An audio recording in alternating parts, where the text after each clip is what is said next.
With people 16 and older now eligible to get their COVID shots, hope is it will lead us down the path to a healthier and more normal life, not to mention that much desired herd immunity. But there's something that may get in the way. Interest in the vaccine is plummeting with one certain generation. At the start of the pandemic, Gen Z was more eager than any other group to get the vaccine. In 2020, NBC did a poll. Only 5% of those 25 or younger plan to skip getting the jab. A year later, that number jumped. Today, 26% say thanks, but will skip out on the opportunity. So what changed?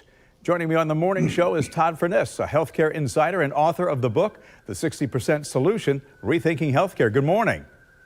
Good morning. How are you today? Great. So what happened?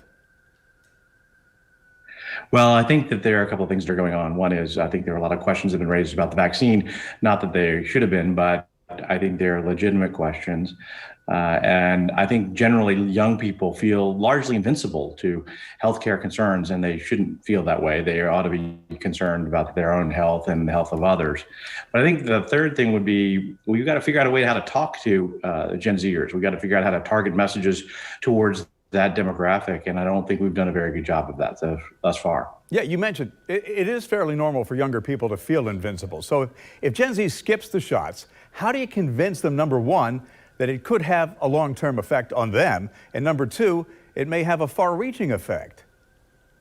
Well, I think there are two questions. First of all, you've got to challenge the premise a little bit in saying that what's going to happen to Gen Zers who don't take the vaccination. First of all, young people tend to have very minimal side effects or symptoms from the disease itself. Second of all, I think that there still remain a lot of questions about the appropriateness of the vaccination for women who are of childbearing years.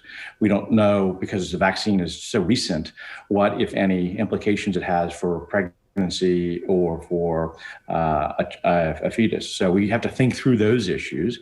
Then we have to say, what's the risk associated with Gen Zers not getting the vaccination?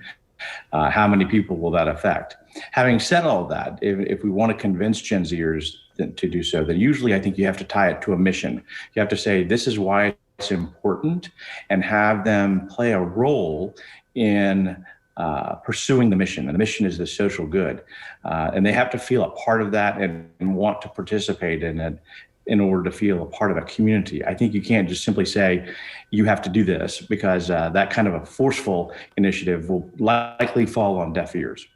Yeah, well, they think right now that, grandma and grandpa have the shot, so it's all good. We have to get them to understand that, their cavalier attitude might have a far-reaching effect on the rest of society. Todd Furniss, thanks much. Appreciate your time.